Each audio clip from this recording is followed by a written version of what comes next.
Boa tarde a todos. Declaro aberta a presente audiência da Comissão Parlamentar de Inquérito número 1/2021, destinada a investigar e apurar a conduta de agentes políticos e entidades privadas no emprego dos recursos destinados à saúde no período de calamidade pública em razão da Covid-19, bem como averiguar possíveis irregularidades no processo de vacinação no município de Assis. Damos início aos trabalhos com a oitiva da senhora Cristiane Silvério Bucinatti. Muito bem-vinda. Bem-vindo, Roque. Tenho que informar que, conforme o artigo 342 do Código Penal, advertimos que a testemunha deve se comprometer e dizer a verdade, podendo responder pelo crime de falso testemunho, cuja pena é reclusão de 2 a 4 anos e multa.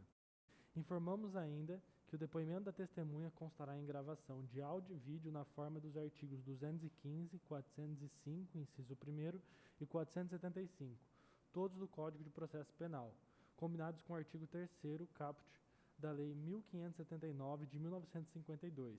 E estando todos de acordo, dispensaremos a sua transcrição. Conforme a gente vem adotando aqui na CPI, a gente dá 15 minutos para você fazer as ponderações que acha pertinente. Com a palavra, a secretária Cristiane. Boa tarde, Fernando, vereador Fernando, presidente dessa comissão, os demais vereadores, os funcionários da Câmara Municipal. Acho que nesse momento posso falar um pouco da minha trajetória na saúde. Então, eu iniciei minha trajetória na Secretaria Municipal de Saúde em 1988, e muito cedo na carreira pública eu já fui para a gestão, Até trabalhei em alguns momentos nas unidades, e depois fui chamada para participar das ações na Secretaria Municipal de Saúde. Então, desde muito cedo na implantação do programa Saúde da Família, participei. Quando eu entrei em 88, foi então a implantação do SUS no Brasil, um marco muito importante na minha carreira, que foi aonde eu me apaixonei pelo serviço público, entendi a importância do Sistema Único de Saúde, na mudança da saúde da população do país. E, como eu disse, então, iniciei também na implantação do Programa Saúde da Família, na capacitação dos agentes comunitários. Assis foi um dos primeiros municípios no Brasil a implantar, então, a estratégia, na época, Programa Saúde da Família. Coordenei por 8 anos o Programa Saúde da Família aqui em Assis. Coordenei até o ano passado o Programa de Atividade Física, que é um programa piloto no Brasil, A gente sabe que o município de Assis, um dos primeiros municípios a ter o profissional de educação física como profissional de saúde dentro das ações de promoção de saúde na atenção básica. E até o ano passado eu tinha essa função, coordenar as ações de promoção de saúde, e também eu tinha uma função com relação a cadastramento de propostas junto ao Ministério da Saúde, junto à Secretaria de Estado. E no final do ano passado, fiz também as minhas especializações em gestão pública, em própria especialização na saúde da família, em boas instituições públicas, graças à minha atuação no município. Pude, então, desfrutar disso, realizando essa qualificação. E o ano passado, no final do ano passado, fui chamado pelo prefeito, José Fernandes, para assumir, então, como secretária municipal de saúde. E desde janeiro, como vocês sabem, eu estou atuando, então, nesse papel. É isso. Abriremos agora para o interrogatório por parte dos vereadores.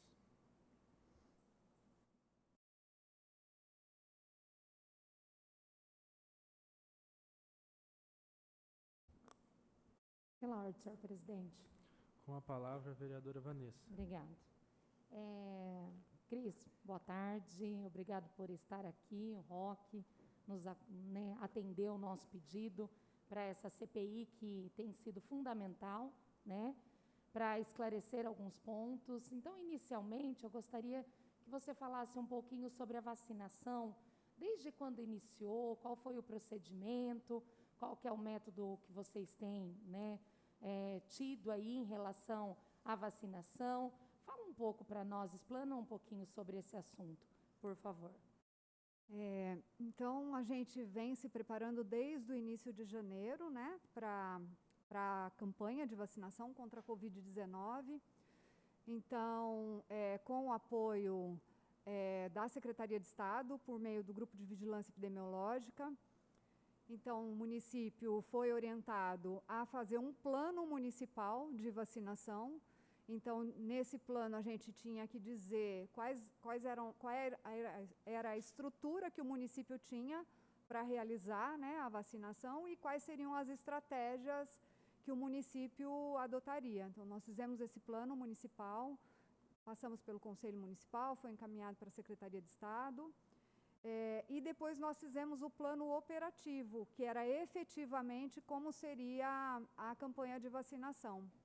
Então, desde o início, né, a gente, antes do recebimento da vacina, dos imunos biológicos, a gente fez capacitação junto aos serviços, né? A gente sabe que nós temos alguns serviços que têm salas de vacina, então o Hospital Regional tem sala de vacina, Santa Casa tem sala de vacina, e a nossa orientação é que a gente seguisse os mesmos passos que a gente seguia em outras campanhas que esses serviços seriam contemplados para a realização da vacinação. Então, quando a gente fazia a vacinação da influenza, a gente fazia dessa mesma forma a operacionalização, né? Então, foi assim que a gente fez. A Secretaria de Estado adotou um sistema diferente, né, do Ministério da Saúde, então a gente precisou capacitar os serviços que receberam para fazer, então, a informação nesse sistema. E, além disso, a gente, desde o início, para regulamentar todo o processo de trabalho, a organização, a gente também publicou portarias. Então, as portarias que regulamentavam a questão da imunização de profissional de saúde, a imunização de comorbidades, a imunização de profissional de saúde do setor privado, né, que isso também nos respaldava, né, então, que garantia, né, que a gente estivesse informando as pessoas que seriam vacinadas da responsabilidade também, né, delas, então, nos dizerem, né, afirmarem que ou era profissional de saúde ou tinha comorbidade. Então, foi essa a nossa organização. E aí também a questão da vacinação não ser dentro das unidades de saúde, porque, como vocês sabem, né, o pior momento da pandemia foi esse ano, e a gente tinha a obrigação de não deixar que muitas pessoas, muitos usuários se aglomerassem dentro de uma unidade de saúde. Por isso, a gente optou por várias estratégias. Uma delas é o drive-thru, né, que é uma estratégia muito interessante, principalmente por conta da Covid, né, porque a pessoa não desce do carro.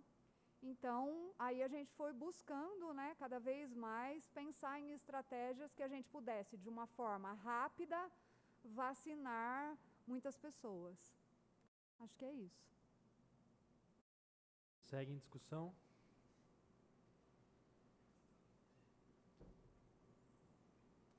Boa tarde, senhor presidente. Com a palavra, o vereador Gerson Alves. Boa tarde, secretária Cristiane. É um prazer revê-la. Seja bem-vinda. Roque, mais uma vez, seja bem-vindo também. Secretária, na sua opinião, qual o fator preponderante que tenha contribuído para que pessoas fora do período de vacinação tivessem a iniciativa de tomar essa vacina?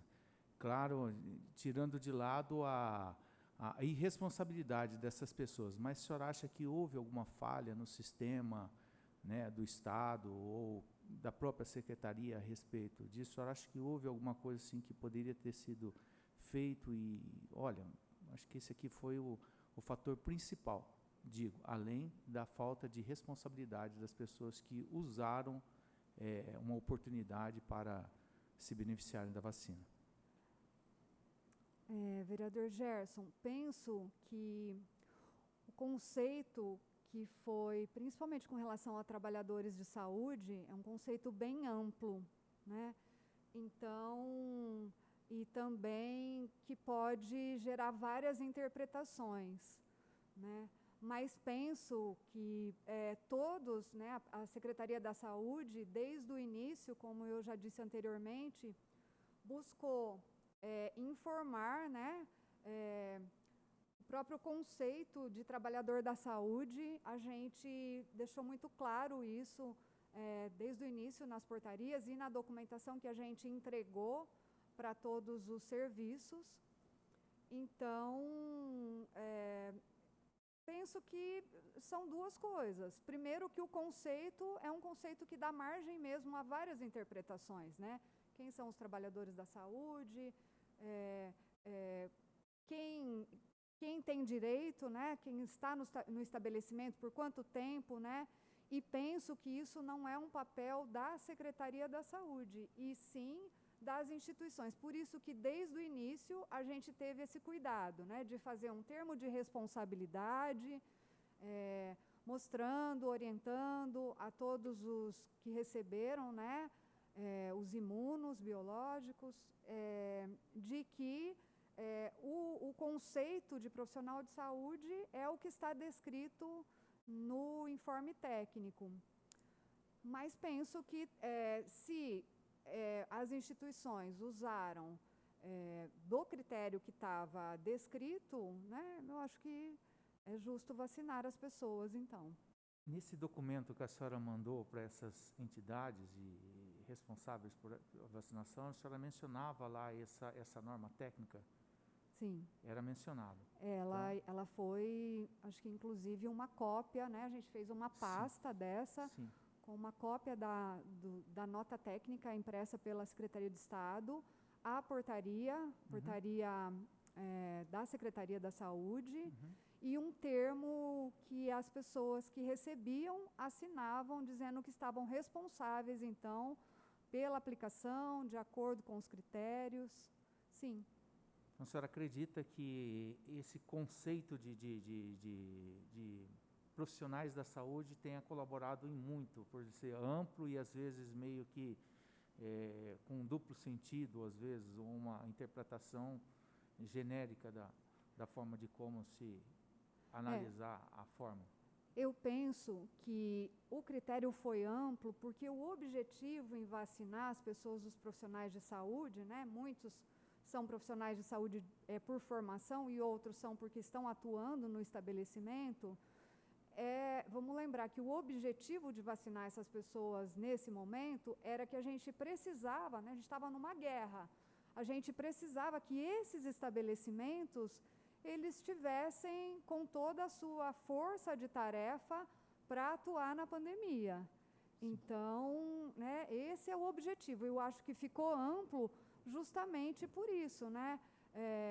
A própria Secretaria de Estado não tem como dizer qual se esse é mais importante que aquele, né, num determinado estabelecimento. Então, eu penso que isso é critério mesmo das pessoas que estão dirigindo esse estabelecimento, né? Se isso foi feito com critério, eu penso que sim, é justo vacinar todo mundo. Qual foi o critério que foi usado para a destinação das vacinas para esses órgãos de saúde, ou seja, Unimed, Santa Casa, até mesmo Hospital Regional? Qual foi a sistemática que eles adotaram para chegar até a Secretaria da Saúde e falar, nós precisamos de tantas doses? Eles, antes do recebimento, né, das vacinas, eles enviaram uma lista. No primeiro momento, a gente recebeu 1.880, nunca me esqueço, quantidade que a gente recebeu a primeira vez, né, de vacina contra a Covid. E os hospitais que tinham nesse momento, então, SAMU, Hospital Regional, Santa Casa, Nefrologia, a UPA, eles enviaram uma lista. A princípio, a gente não sabia a quantidade de vacina que a gente ia receber. Então, por exemplo, eles mandaram uma lista com todo mundo, né? Com as pessoas que estavam dentro dos critérios, a princípio, que era UTI, a linha de frente, né? Então, eles Desculpa, enviaram... até mesmo a função vinha nesta lista Vinha, que exercia. vinha sim. Essa primeira lista que a gente recebeu tinha os profissionais dessas áreas, né, que estavam na linha de frente. Então, a gente dividiu, né, pelo total de vacina que a gente tinha e disponibilizou de forma que fosse cumprido os critérios. Depois, em outros momentos, a gente foi, conforme a gente foi recebendo as grades, a gente enviava os imunos e recebia depois a lista das pessoas vacinadas, e eles também faziam a informação no sistema. E as vacinas que eram enviadas a esses órgãos, alguma equipe da Secretaria Municipal de Saúde, ela participou da vacinação ou até mesmo do controle em loco dessa aplicação dessas vacinas e dessa destinação ou lançamento no sistema? Ou não? A equipe da Secretaria da Saúde foi responsável, né, nesses locais por fazer a capacitação anterior, né, à vacinação, por conta da informação num sistema novo. Ela ficou responsável por entregar essas vacinas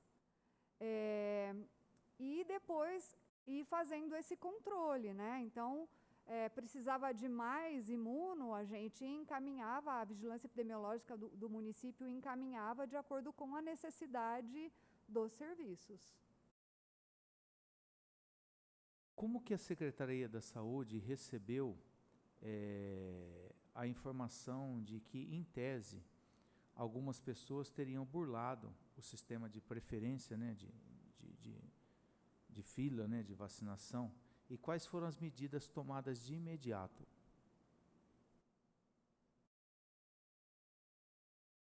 Como a Secretaria recebeu a informação?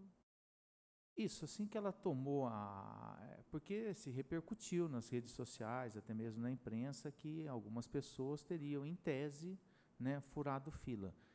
Quais foram as primeiras providências? Foram tomadas algumas providências de imediato da Secretaria Municipal de Saúde quanto a isso? Olha, vamos segurar isso, vamos fazer isso, o que a gente pode fazer agora? Ou aconteceu um problema e vamos deixar não acontecer mais. Eu penso que são muitas... a gente foi também, durante a vacinação, aprendendo muita coisa, que uma vacinação que a gente fazia até o ano passado, 2 vezes ao ano, a gente passou a ter que pensar numa logística permanente de campanha de vacinação. Então, muitas questões, né, que a própria Secretaria de Estado e o Ministério da Saúde não estavam preparados, no que se refere ao sistema, por exemplo, havia muitos problemas com o sistema desde o início, né, instabilidade, enfim, um monte de intercorrências que aconteceram.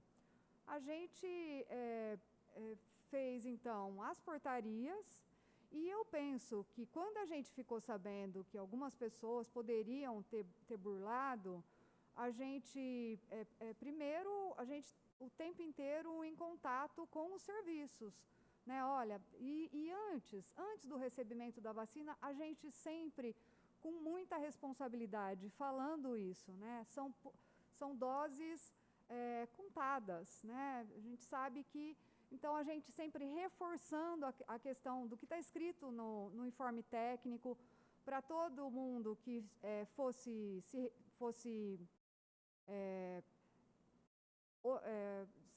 operacionalizar a vacina no serviço, que fizesse com muito critério. Então, tudo isso, o tempo inteiro, voltando na questão dos critérios, dos grupos prioritários. O que a gente fez foi isso, o tempo inteiro apoiar todos os serviços. Alguma dúvida, a própria vigilância epidemiológica o tempo inteiro apoiando os serviços, a vigilância do Estado também, né? A própria Gisele fazendo esse apoio aos municípios, porque foi uma campanha, né, está sendo até hoje, uma campanha muito atípica, né, muito diferente de tudo que a próprio recebimento das doses. Então, a gente acaba recebendo as doses num dia, no outro dia a gente tem que vacinar 5.000 pessoas. E isso a gente precisa o tempo inteiro ter uma equipe lá dentro da secretaria pensando nisso. Eu acho que é isso. A gente desde o início teve esse cuidado de deixar claro para as pessoas quais eram os critérios, né? E também de dizer para essas pessoas responsáveis que elas eram corresponsáveis pela imunização das pessoas. Só completando a pergunta do Gerson, do ponto de vista prático, alguma medida administrativa, alguma investigação ou ainda denúncia junto ao Ministério Público foi efetuado por parte da Secretaria? Não, por parte da Secretaria, denúncia ao Ministério Público, não. Nem do ponto de vista administrativo, algum inquérito, alguma sindicância? Não.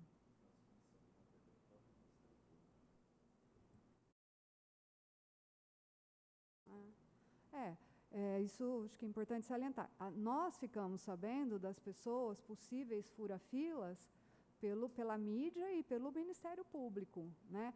Porque a gente operacionaliza isso e o sistema ele tem inúmeros nomes, né?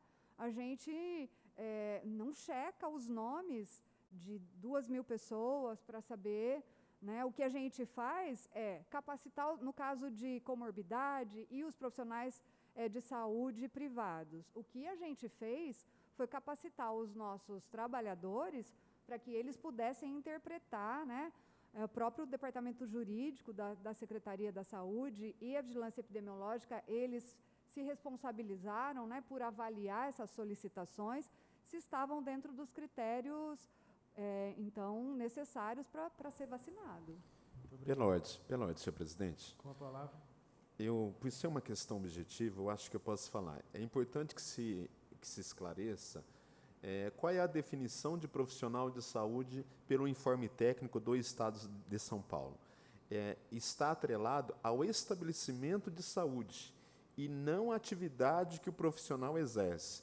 Então, para o informe técnico, para o Estado de São Paulo, profissional de saúde, são todas aquelas pessoas que estão vinculadas a um estabelecimento de saúde, independentemente da atividade que ela exerce, da natureza jurídica pela qual ela está vinculada àquele estabelecimento. Então, para fins de vacinação, o grupo da Vigilância Epidemiológica do Estado de São Paulo entende que deve-se priorizar as pessoas que exercem alguma atividade no estabelecimento de saúde e não a atividade que ela exerce.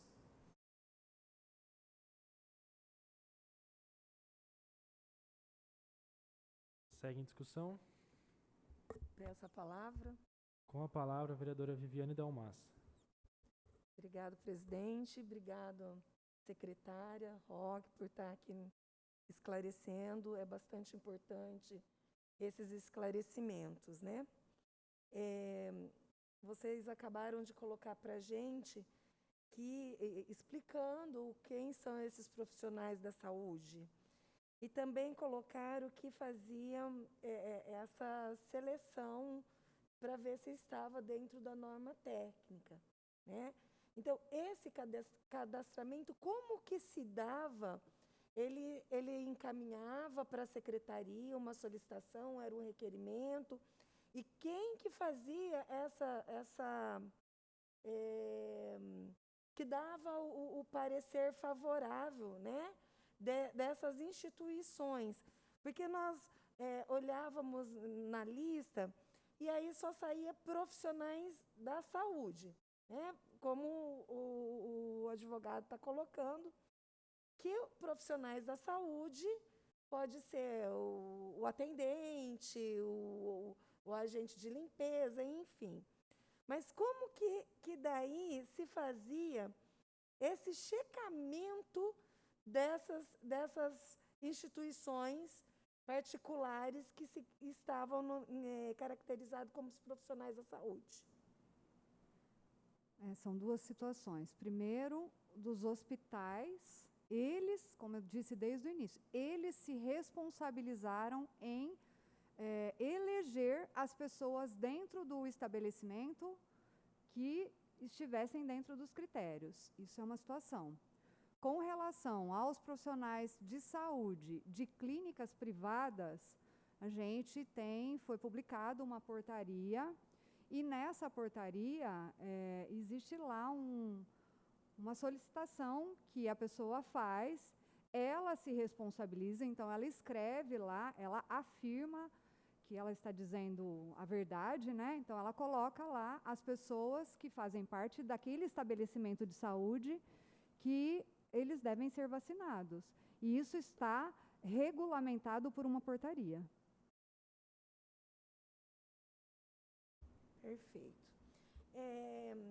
A outra pergunta, com relação à vacinação dos profissionais de segurança, nós já passamos aqui por outras pessoas, nós conversamos até com funcionários da própria saúde municipal, e nos colocou que teve reuniões para estar colocando, discutindo. Nessas reuniões foram falados, porque naquele momento ainda não se falava em xepa, né? Mas aí já era de conhecimento que dentro dos frascos, se bem administrado, poderia até ter uma dose a mais. Salientou-se nessas reuniões o que faria esse retorno para a Secretaria da Saúde. Foi-se falado nessa questão? Acho que é importante salientar que a vacinação da segurança pública não era de responsabilidade da Secretaria Municipal de Saúde. A própria nota, né, nota fiscal da vacina, não saiu no nome da Secretaria Municipal da Saúde. O nosso papel era apoiar a vacinação, visto que o serviço não tinha equipe qualificada para, então, realizar a vacinação. Então, a gente cedeu funcionários para fazer a vacinação. Então, isso é um ponto importante. O segundo ponto é com relação à otimização de doses, né, o que a gente chama, que é conhecido popularmente como xepa. As doses que restavam no frasco, desde o início a Secretaria Municipal de Saúde tem feito essa otimização dentro do que está previsto na nota técnica, que são os grupos prioritários.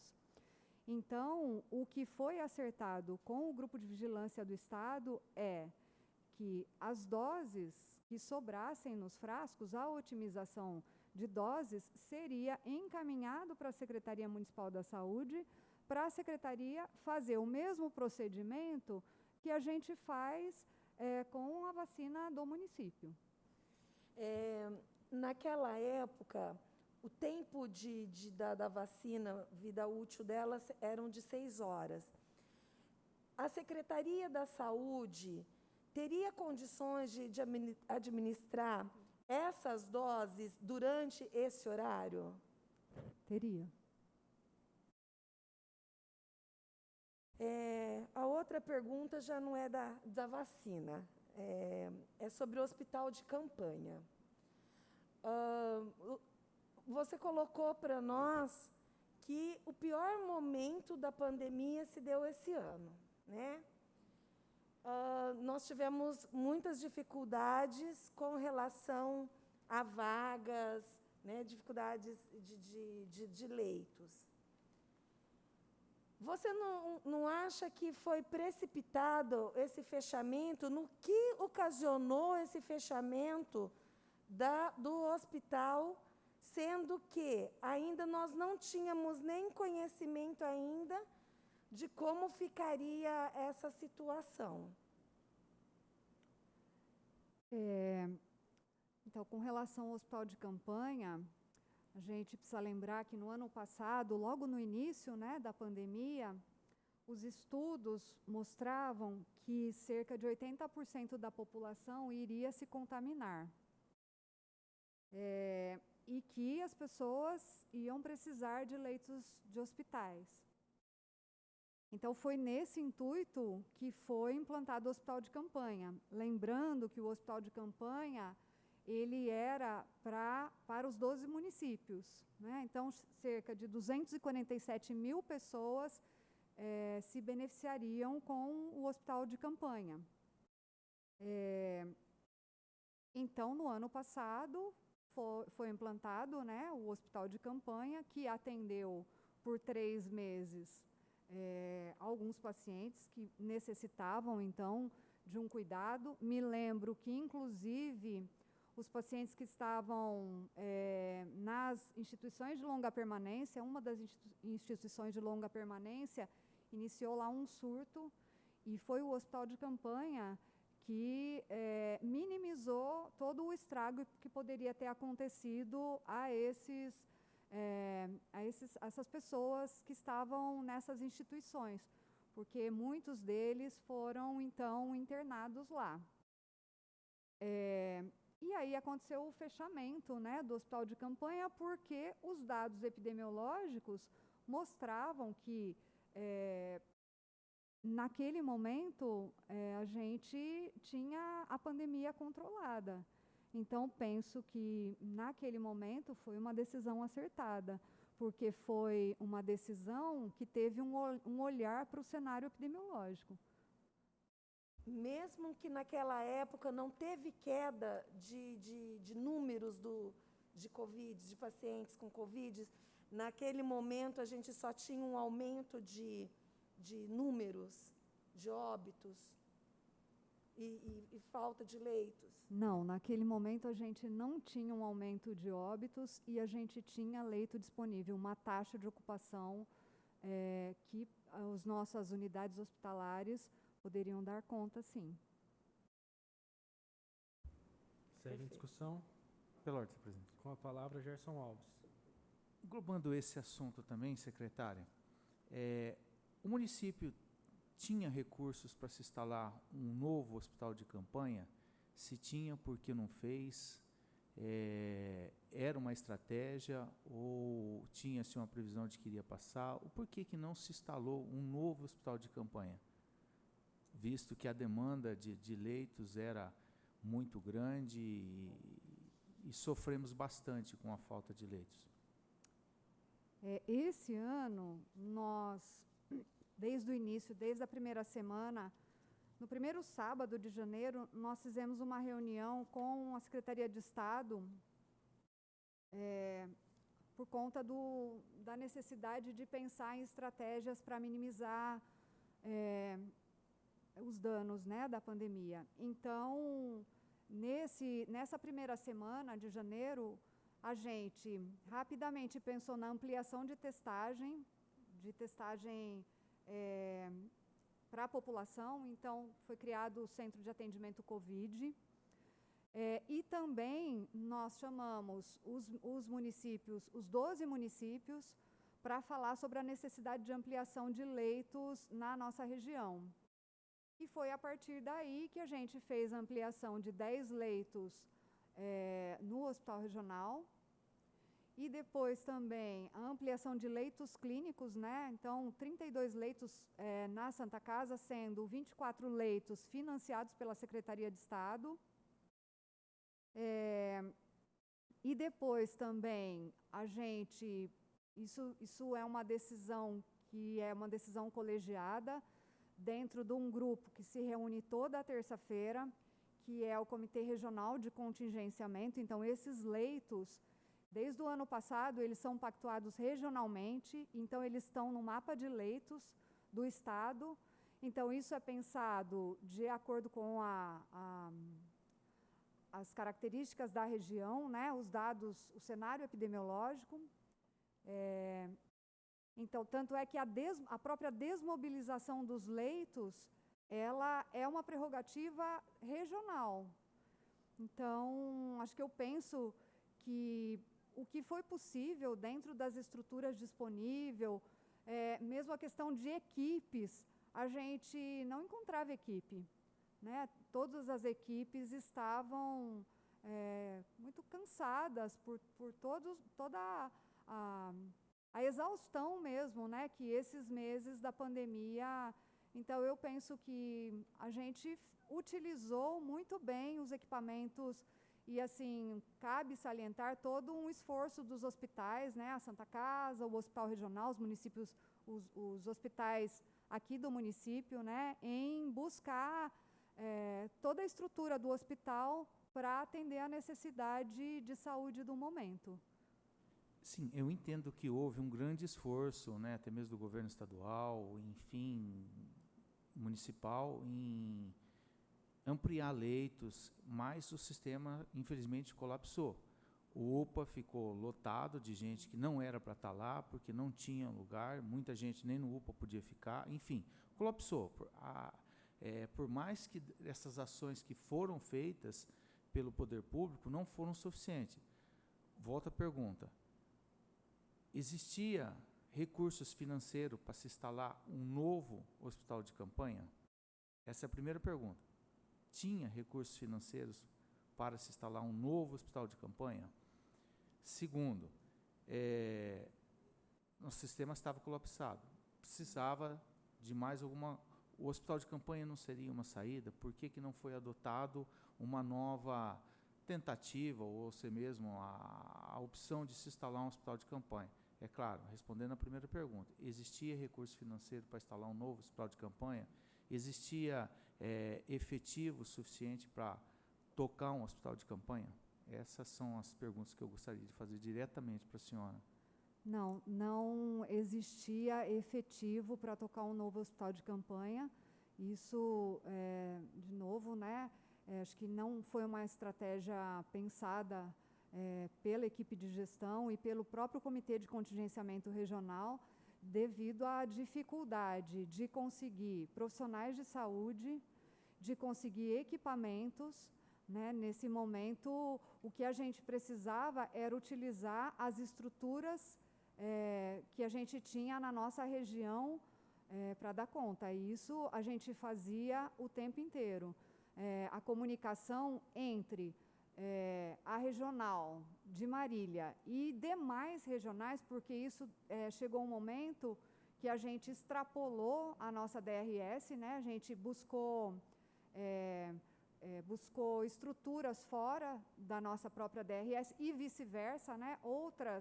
Outras DRS buscaram estrutura na nossa região. Então, essa proposta de uma implantação de um novo hospital de campanha, ela não foi uma proposta pensada regionalmente, devido a toda essa dificuldade encontrada nesse momento muito difícil.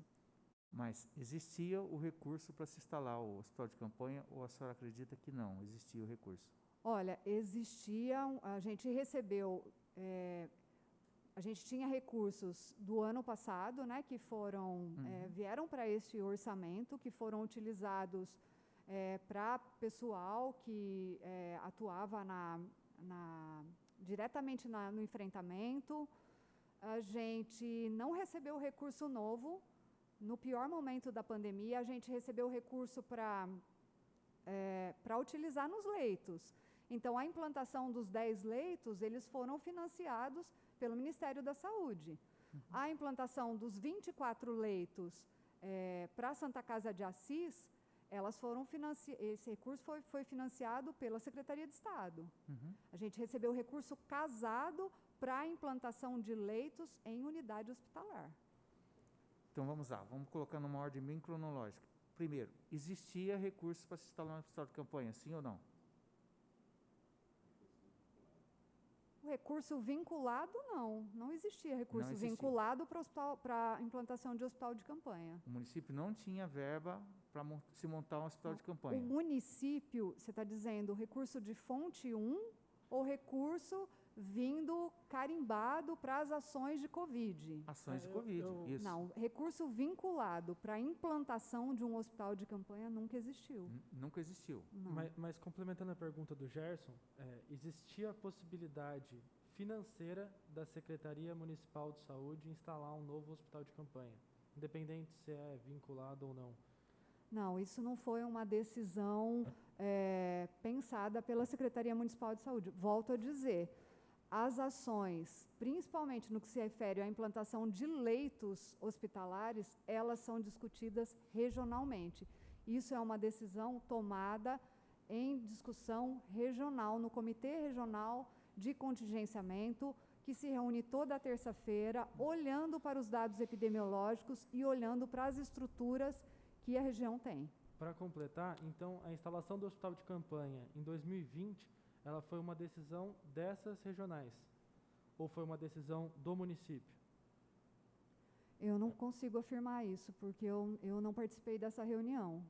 Entendi. Mas eu acredito que, com certeza, isso foi discutido, porque o secretário participava das reuniões do comitê e o próprio hospital de campanha, ele era referência para os 12 municípios. Então, sim, isso com certeza foi discutido no comitê. Inclusive, o próprio hospital de campanha, ele estava no mapa de leitos. Mas o município teria autonomia, por exemplo, de se instalar por conta própria um hospital de campanha, se tivesse recursos financeiros? Ou também não? Precisava passar pelo crivo da regional? Olha, vereador, essa decisão, desde o início, é uma decisão colegiada, né? Porque, por tudo isso, né, a gente é um município sede que é referência de outros 11 municípios.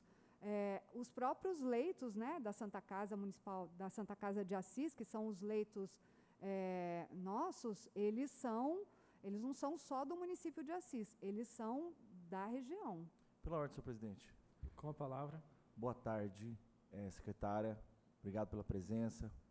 Roque Vinícius, doutor, colegas, presidente. Apenas para complementar a fala do vereador Gerson, eu acho que é uma coisa que a gente pode, de certa forma, rememorar o histórico que ocorreu. Eu lembro, secretária, que a gente foi para Brasília, eu, Zé Fernandes e o vice-prefeito Aref, e naquela oportunidade a gente visitou o gabinete do deputado Henrico Mizazzi, e naquela oportunidade o Sérgio Campos, que é assessor parlamentar dele lá, falou para a gente que existia respiradores para disponibilizar. Falei, tem como ajudar, alguma coisa na pandemia? E o Zé Fernandes, né, a gente estava voltando de carro, ele foi por telefone essa conversa, ele disse, não tem necessidade, a gente já tem os respiradores, não precisa, porque já estava numa questão de reduzindo, já estava caindo a questão da internação. De repente veio a segunda onda, e me veio um start, eu falei, vou ligar para o Sérgio Campos, né? Tava morrendo gente pra caramba, eu liguei para o Sérgio Campos, mandei uma mensagem para ele, falei, tem aqueles respiradores lá? Ele falou assim, aí de repente, isso foi numa sexta-feira, na segunda o Tatu já falou comigo, que é assessor na região, e falou, Fernando, vamos disponibilizar os respiradores. Eu lembro de ter ligado para a senhora, eu falei, Cristiane, seguinte, a gente conseguiu 5 respiradores na época, era 5 só. Eu lembro que da fala de Vossa Senhoria, tá, Fernando, só para contextualizar, tá, Fernando, vai vir como esse negócio? Em verba, esquece. Né? Por que eu falo isso? Porque equipamento, o mundo estava correndo atrás de equipamento. Desde o Vietnã, Irã, enfim, Estados Unidos, China, todo mundo estava correndo ou para fornecer ou para adquirir, porque estava numa pandemia mundial, né? Então, eu acredito que esse cenário, secretária, porque aí a inviabilidade técnica de abertura de novos leitos, não é? E de abertura de hospital de campanha está iminente. Não tem nem como pensar a criação do hospital de campanha sem equipamentos, né? Ainda mais com o pessoal, com escassez de pessoal, né? Então, era mais ou menos essa contribuição que eu queria dar, e não sei se eu ajudei de alguma forma. Então, inclusive, aconteceu um contrapé com o deputado Mauro Bragato na região, isso aí ficou notável isso, porque ele recebeu a informação dentro da Secretaria de Estado que tinha possibilidade de instalação de 10 leitos novos no hospital regional. De repente, não tinha mais, porque a informação veio desencontrada, falaram que tinha equipamentos e não tinha, e aí o deputado ficou numa saia justa, aí todo mundo saiu batendo, né? Enfim, ficou aquele mal-estar político institucional, enfim, toda a população aí que não é muito afetuoso com o meu partido já saiu arrebentando o deputado, né?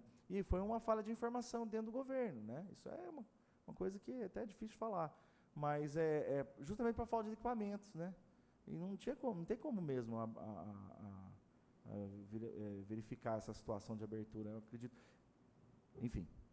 Acho que a gente pode ouvir o vereador Fernando Vieira depois para prestar informações a respeito da estrutura regional. Dando continuidade. Porque, não, na verdade, assim, porque tem essas informações, espero que com essas informações que eu estou trazendo, possa contribuir com o debate, né? Até para deixar mais tranquilo. Porque é muita coisa, né, secretária? A gente vê o esforço de Vossa Senhoria, né, dia a dia, as poucas horas de sono, que eu sei que a senhora tem se dedicado muito, né, no combate à pandemia, na vacinação. Parabenizo já desde já toda essa disposição, o esforço de toda a secretaria, todos os servidores da saúde. Então, de parabéns, tá? É só isso que eu queria deixar registrado. Peço a palavra, senhor presidente. Com a palavra, vereadora Vanessa. Obrigado. Vamos voltar ao interrogatório em relação à questão do hospital de campanha, secretária. Você pode esclarecer, por favor, em relação a todos os equipamentos do hospital de campanha, qual foi o destino? Os respiradores, cobertores, tudo que tinha no hospital. Você sabe informar qual foi o destino deles?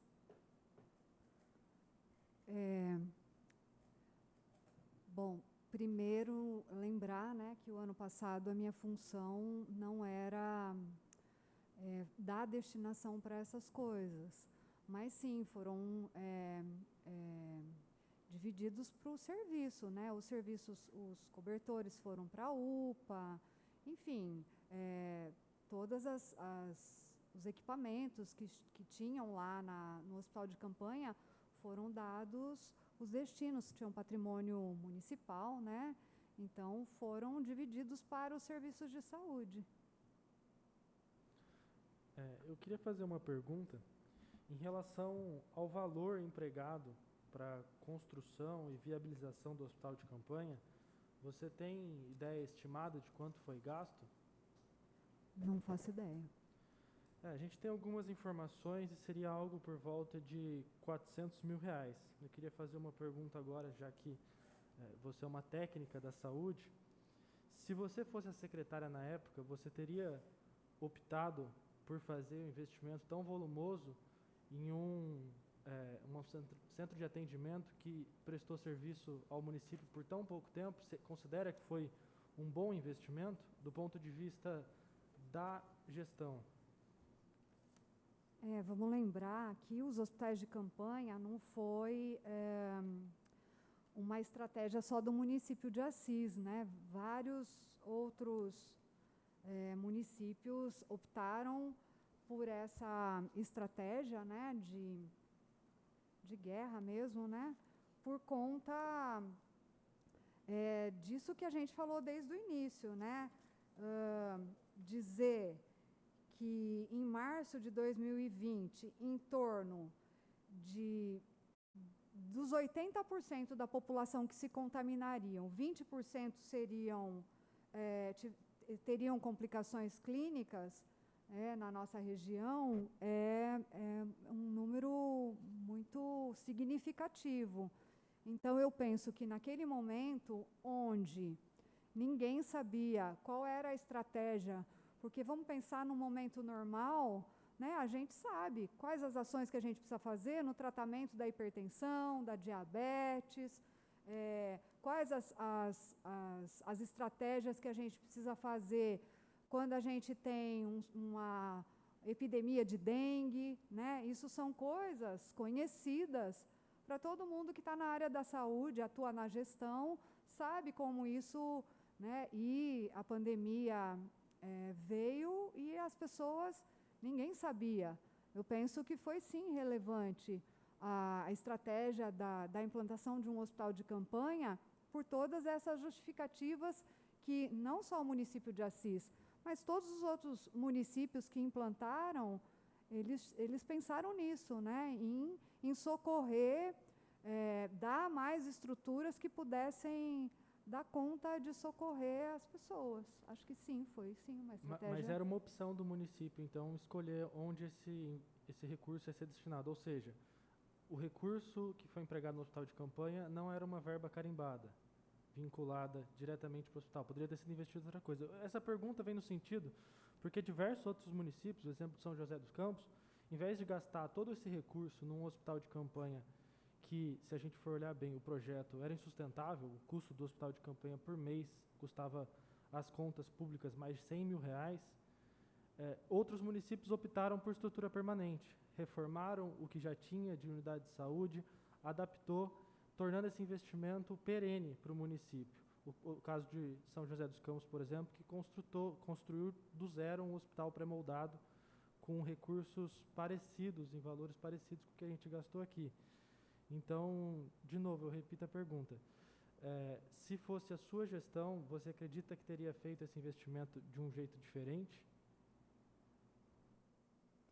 Eu não posso afirmar isso. Acho que isso foi uma decisão, de novo, muito pensando em dar condições das pessoas num momento onde todos os equipamentos estariam superlotados.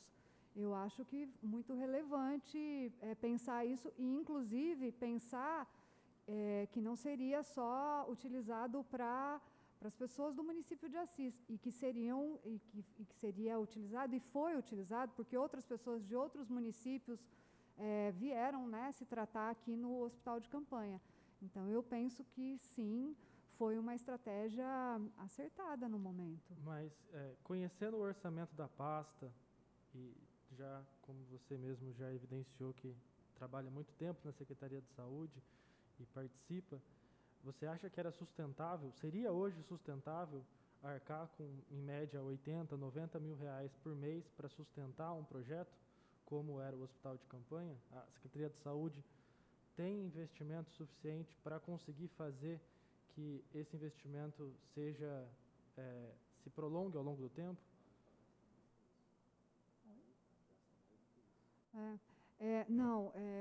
Queria dizer de novo que o ano passado, os três entes, Ministério da Saúde, Secretaria de Estado e o município, se organizaram no sentido de aportar recursos para a pandemia. Então, né, a gente recebeu recursos, sim, para pensar em estratégias, e seria muito difícil se a gente não o tivesse feito. Né? Este ano, reforço de novo, este ano, o pior momento da pandemia, nós não recebemos recursos como recebemos no ano passado. Né? Então,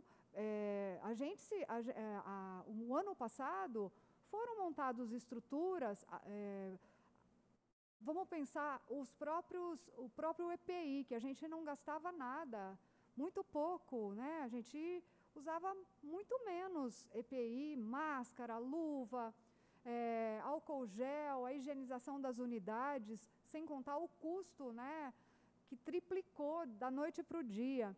Então, eu penso que o recurso que a gente recebeu o ano passado, a gente teve que fazer toda uma mudança em todo o sistema local de saúde. Então, eu acho que o recurso foi utilizado de uma forma correta. Segue em discussão. A senhora participava da Secretaria Municipal de Saúde na gestão do secretário passado? Eu participava. A senhora foi consultada a respeito da instalação do hospital de campanha quanto à sua organização? Não, o A senhora projeto, participou de alguma tratativa a respeito do hospital de campanha? o projeto do hospital de campanha foi feito pela Fundação Educacional do município de Assis. Então, a FEMA fez o projeto, né? A gente da secretaria participava de algumas reuniões no sentido de dizer como é que estava lá a organização. Então, se houvesse alguma necessidade de um apoio de algumas áreas lá da secretaria, né, essa ponte era feita. Mas as reuniões que eu participei foi com relação aos protocolos, né? Então, porque um equipamento novo, né, dentro do sistema local de saúde, então a gente tinha que pensar no fluxo, né, como o fluxo para o hospital de campanha e para os outros equipamentos públicos seriam feitos.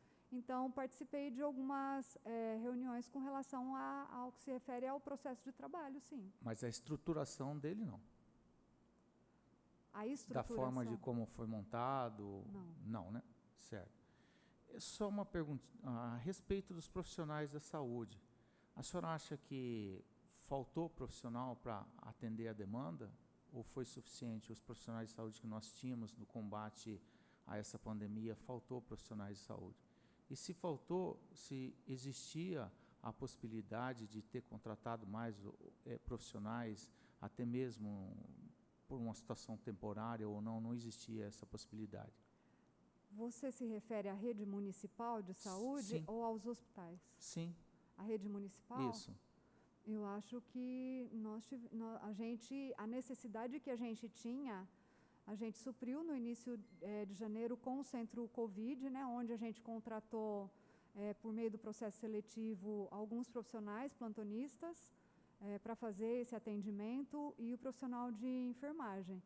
Então, eu acho que a gente conseguiu fazer um arranjo na nossa rede para dar conta dessa demanda. Sim. Quanto agora, muito se comenta, e eu peço a Deus que isso não aconteça, de uma nova onda ou alguma coisa nesse sentido. A senhora tem conhecimento se os leitos Covid serão mantidos na nossa cidade ou eles estão gradativamente sendo destituídos dos nossos hospitais e assim? Então, qual que é a previsão hoje da Secretaria da Saúde quanto a essa temática, essa questão de uma possível novo ataque da Covid? Então, como eu disse para vocês, essas discussões são feitas todas as terças-feiras, né, às 14 horas, mediada pela DRS, né, pela Secretaria de Estado, pela diretora Célia, onde a gente analisa os dados epidemiológicos e a desmobilização, a conversão dos leitos, elas estão sim sendo discutidas nesse espaço, né, de gestão, mesmo porque as outras patologias, a gente deixou de fazer acompanhamento, né, de doenças crônicas e muitas patologias elas estão agudizando. Então, há uma necessidade muito grande dessa conversão de leitos Covid em leitos de clínica médica e cirúrgica, e isso está sendo conversado com o prestador Santa Casa. A gente tem feito essa discussão no Comitê Regional de Contingenciamento, levei essa discussão na Câmara Técnica. Câmara Técnica é uma instância de discussão só de secretários da nossa microrregião, junto com o DRS. Então, depois de passado pelo comitê regional, a gente fez essa discussão, olhou para a taxa de ocupação desses leitos. Então, para vocês terem uma ideia, dos leitos que a gente tem na Santa Casa, de clínica médica, a gente tinha, se não me engano, ontem, apenas 2 pacientes. Né? E na UTI também da Santa Casa, apenas 1 paciente. Então, a gente tem, mas de novo, reforço, né? Essa não é uma decisão que eu tenho autonomia, porque existe uma publicação no Diário Oficial do mapa dos leitos do Estado, existe toda uma combinação regional, né, para a utilização desses leitos, são financiados também, né, pela Secretaria de Estado. Então, essas tratativas elas estão em andamento e a gente, o mais breve possível, vai desmobilizar alguns leitos, né? Vamos deixar uma reserva na Santa Casa e o Hospital Regional continua lá com os leitos, porque atende a muito mais municípios, né? Então, sim, existe essa tratativa e toda vez a gente estuda na terça-feira, analisa os dados epidemiológicos, o próprio Instituto Adolfo Lutz tem uma cadeira nesse comitê que faz, então, a demonstração de como anda o caminho das novas variantes, né?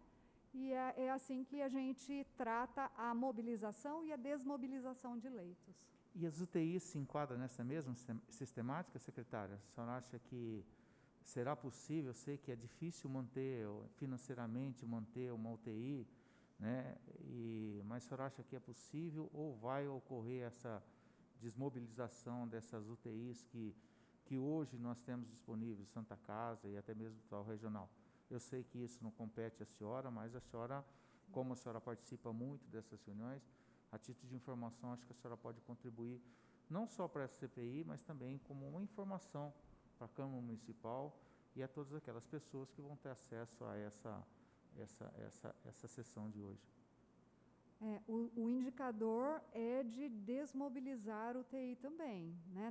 Não totalmente, né? Não todos os leitos, mas uma parte dos leitos desmobilizar. Não há uma desmobilização total dos leitos COVID. E isso é importante justamente por isso.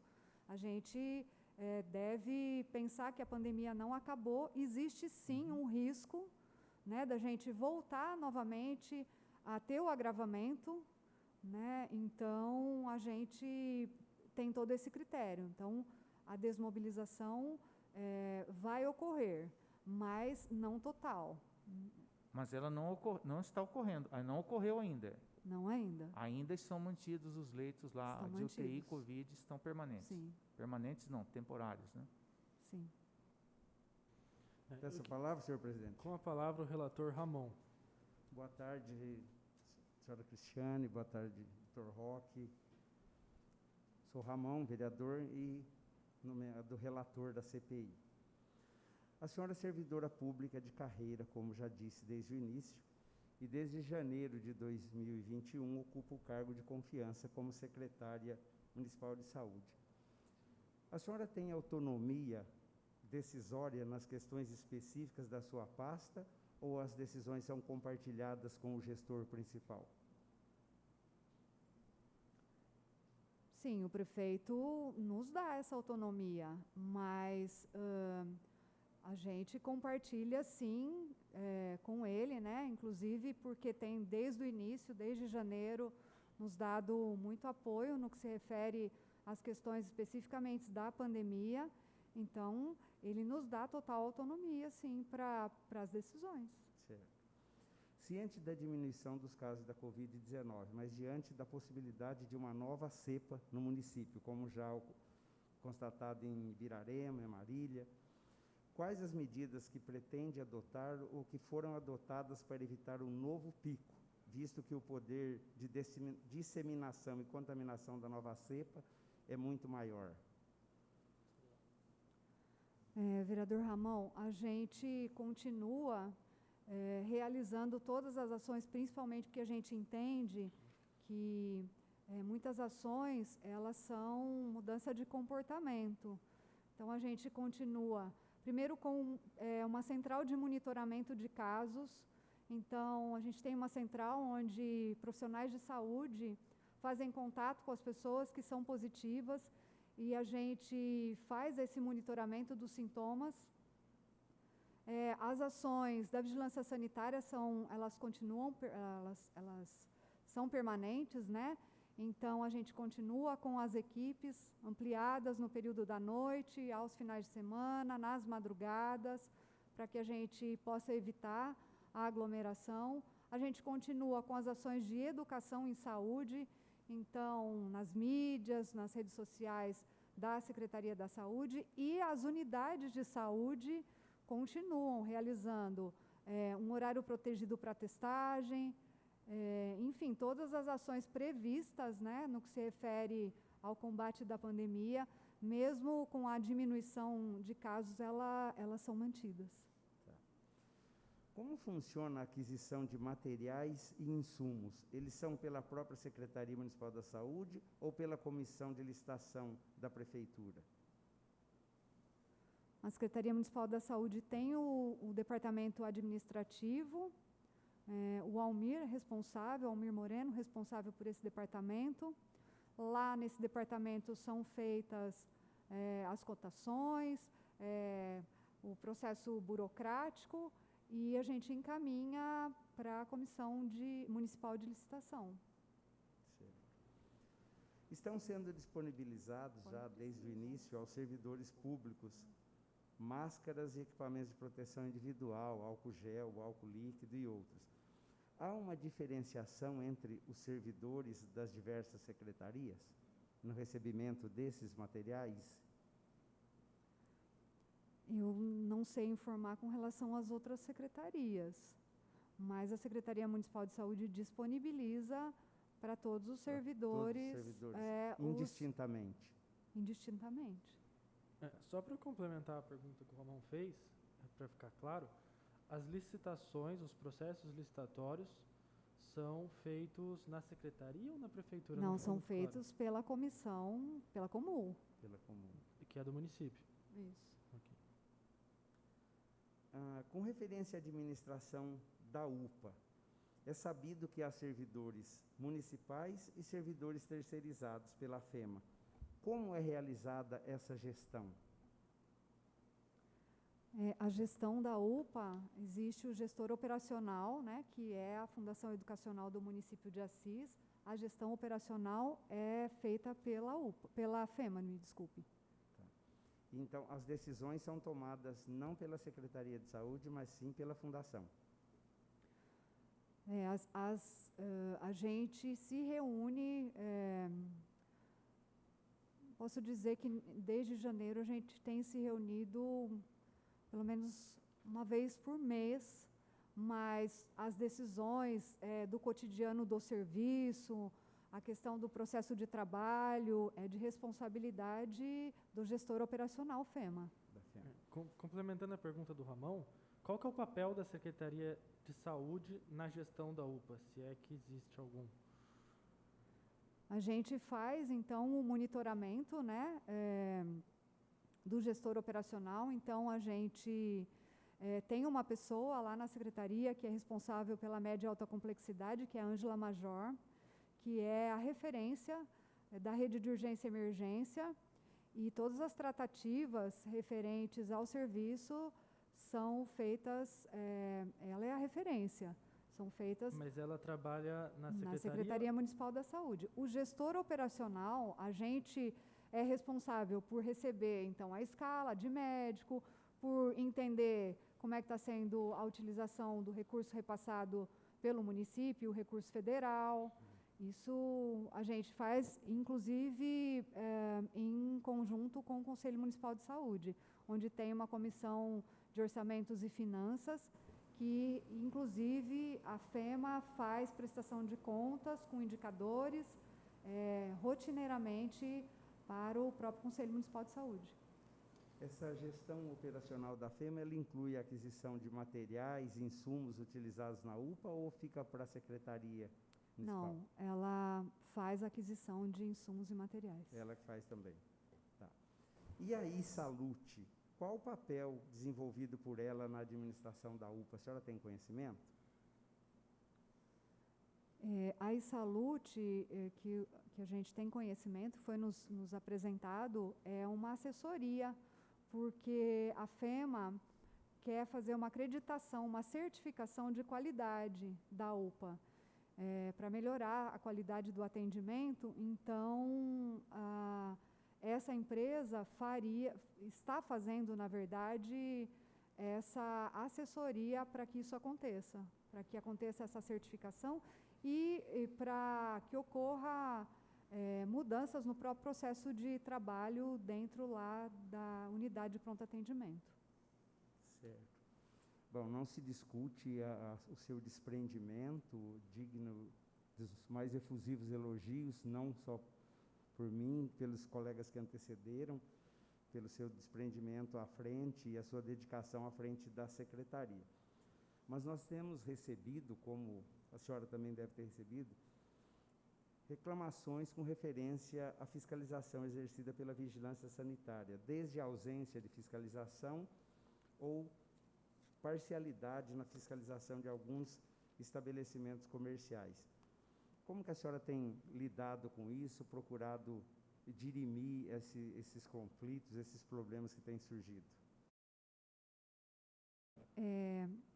Primeiro, a gente, desde o início, tem um contato muito próximo com o Ministério Público, né? O Dr. Sérgio Campanharo tem acompanhado as ações da vigilância.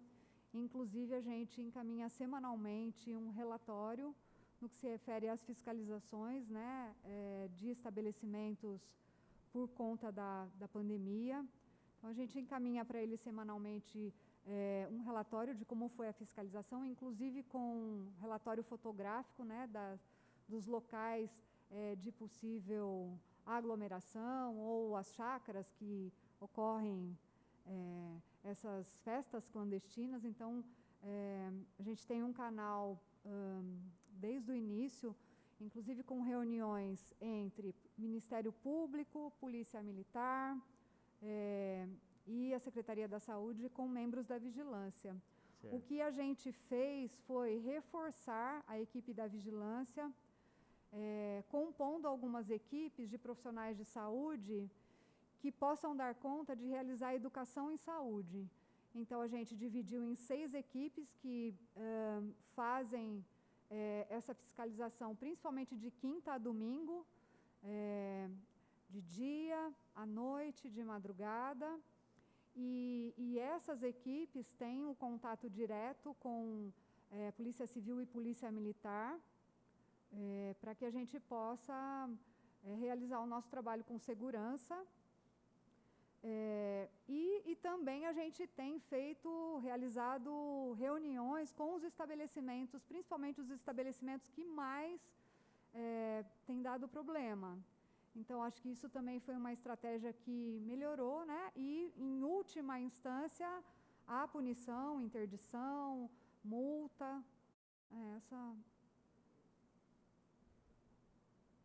A resposta da senhora veio ao encontro de uma próxima pergunta, que seria sobre as festas clandestinas. Existe uma lei que foi aprovada recentemente nesta casa, o projeto de autoria do vereador Fernando Cirque, instituindo multa de R$15.000 para quem organiza a festa clandestina e R$500 por participante. A senhora tem conhecimento se foi elaborada alguma multa nesse sentido, e quantas foram, e as pessoas autuadas, e se já o valor é recolhido, se está em grau de recurso? Fica à vontade. Foram realizadas multas, eu não sei dizer a quantidade de multas, mas sim, foram realizadas várias multas. Foram lavradas multas. Foram lavradas multas, né? Então, faz o auto de infração, às vezes a pessoa recorre, e normalmente multa e até interdição nós realizamos, sim. Por hora, eram essas perguntas, senhor presidente.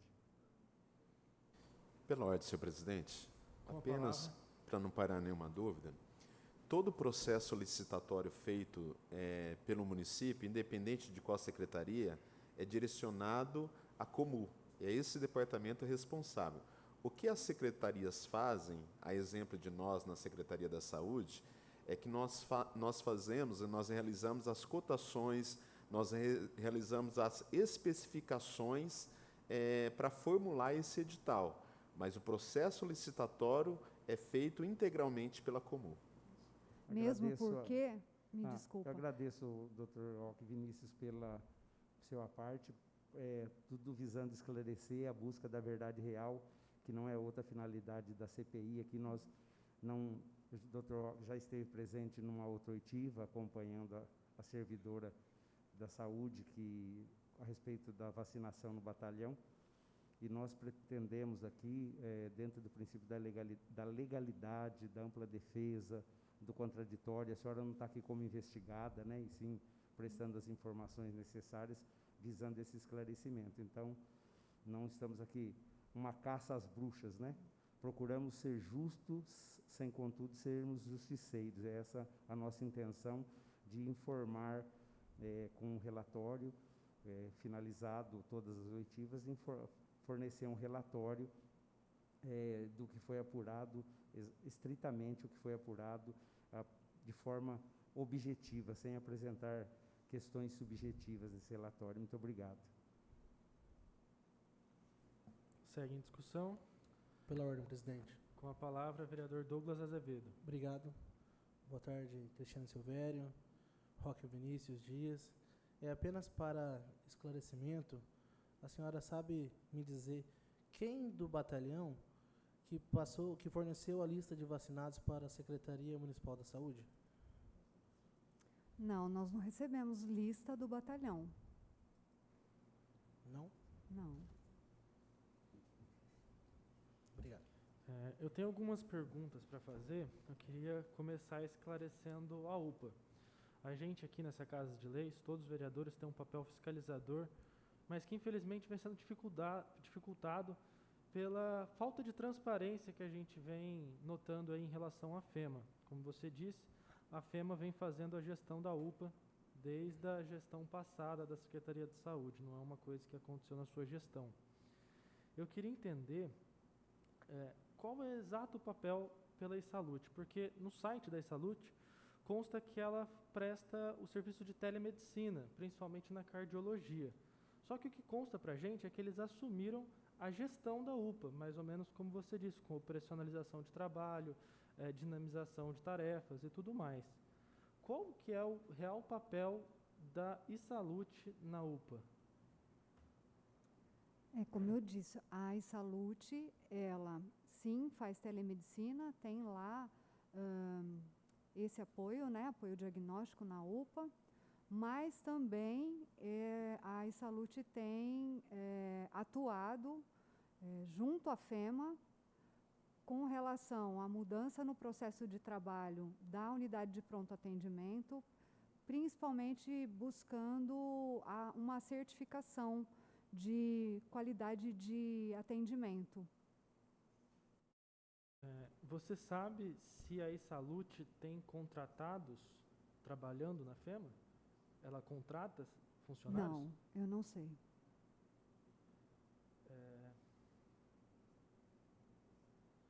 E a FEMA? Você tem ciência se a FEMA tem algum contratado na UPA? A FEMA tem os prestadores de serviço que são contratados pela FEMA. Sim. Médicos, equipe de apoio, sim. Anteriormente a gente tinha a Josiane, que trabalhava na coordenação da UPA e era uma funcionária da Isalute. Ela saiu e alguém assumiu? Quem que está na coordenação da UPA hoje? Hoje na UPA tem a coordenação administrativa feita pelo senhor Demerval e a coordenação de enfermagem feita pela enfermeira Isabel e como diretor clínico o Dr. Gustavo Navarro. O Denerval, é isso? Demerval. Denerval. Ele é funcionário do município? Não, ele não é. Ele representa a FEMA. A FEMA. Mas ele é administrativo, né? Coordenação administrativa. Seguindo aqui, você tem ciência dos termos do contrato firmado entre a FEMA e a Isalute? Foi prestada essa prestação de contas à Secretaria? Não.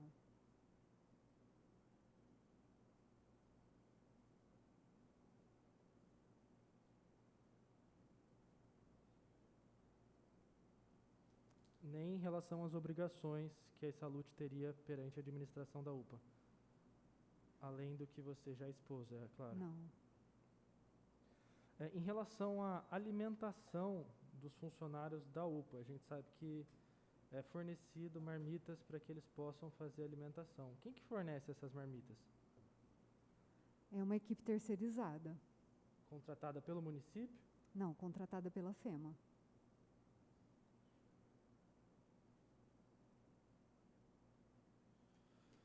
Ok. Seguindo aqui, alguém tem alguma pergunta? Uma pergunta aqui. Relativa à UPA? Não, UPA não. Relativa à vacinação. Com a palavra. Tá. A senhora tem algum poder de decisão nas questões do UPA ou é só a FEMA? O meu papel é fazer cumprir aquilo que está determinado numa portaria ministerial, que é o papel da unidade de pronto atendimento dentro da rede de urgência e emergência. Né? Então, precisa ter uma equipe mínima trabalhando lá, os médicos. Então, o meu papel é monitorar o prestador se ele está fazendo cumprir aquilo que está previsto numa diretriz da rede de urgência e emergência. Então a senhora tem o poder de intervir em qualquer momento se tiver alguma irregularidade, alguma coisa que Sim, que, se que estiver fugindo da destoe característica, daquilo que está previsto nesse contrato. É isso? É um contrato que tem com a um FEMA, é isso? contrato. Sim. Peço a palavra, senhor presidente. Com a palavra, o vereador Fernando Vieira. Secretária, com relação à vacinação dos militares lá que foi realizada e a custeio da Secretaria de Estado da Segurança Pública lá, existia alguma norma, alguma normativa de saúde, resolução, alguma norma administrativa que regulasse a destinação das eventuais xepas da vacinação? Existia essa norma? Eu não tenho acesso à norma técnica que foi disponibilizado para a Secretaria de Segurança Pública. Sei que tinha, sim, critérios, mas eu não recebi, não tenho informação de qual era os critérios estabelecidos lá para as pessoas que foram vacinadas. E existe alguma normatização técnica nos âmbitos dos conselhos, alguma coisa de protocolo clínico, né, de enfermagem, no caso de destinação de xepa? Existe alguma coisa Sim, assim? existe. No informe técnico, né, na nota técnica, fala que a otimização de doses deve ser feita dentro dos grupos prioritários. E essa norma técnica, ela veio posterior? Ela veio em que data? Que data que tem essa regra? Desde a primeira nota técnica. Desde do início da pandemia, né? Tá certo. Obrigado, senhor presidente. Só pela Segue a ordem, discussão. senhor Com presidente. a palavra, Só o vereador Ramon. para complementar a fala do Fernando, até de esclarecimento, e a pergunta desde o Douglas, né, que perguntou para a senhora sobre a dos PMs. Na verdade, nós sabemos que a vacina veio do Estado para um ente do Estado, e a Secretaria Municipal de Saúde auxiliou com as servidoras para a aplicação da vacina. Por que está apurando por essa CPI? Porque tem um vereador, tenente da Polícia Militar, e houve uma denúncia que ele eventualmente teria furado fila, e depois ficou demonstrado que teria se utilizado da xepa, que embora não tivesse disciplinado ainda naquela data, 7 de abril, foi disciplinado no dia 12 de abril o que fazer com a xepa. A dúvida ficou se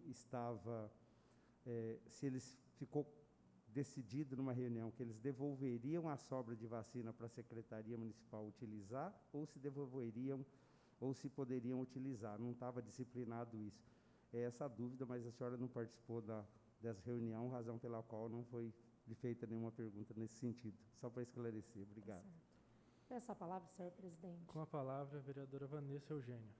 Secretária, no dia que foi feita a vacinação no batalhão, estava tendo ponto de vacinação aqui na cidade? Sim. Estava tendo. Estava. Se recorda qual o local? Durante a semana, a gente em nenhum momento deixou de fazer vacina. Então, não me recordo, mas provavelmente nos pontos fixos, nas escolas. Então, estava tendo. Estava. Seguindo, eu tenho mais algumas perguntas. Num dos questionamentos do Ramon, você disse que participou da gestão passada da Secretaria de Saúde. Qual era o cargo que você ocupava? Chefe de departamento. Chefe de departamento. Em relação ao ex-secretário da Saúde, Adriano Romagnoli, você acredita que a nomeação dele para o cargo de secretário foi uma nomeação política ou foi uma nomeação técnica?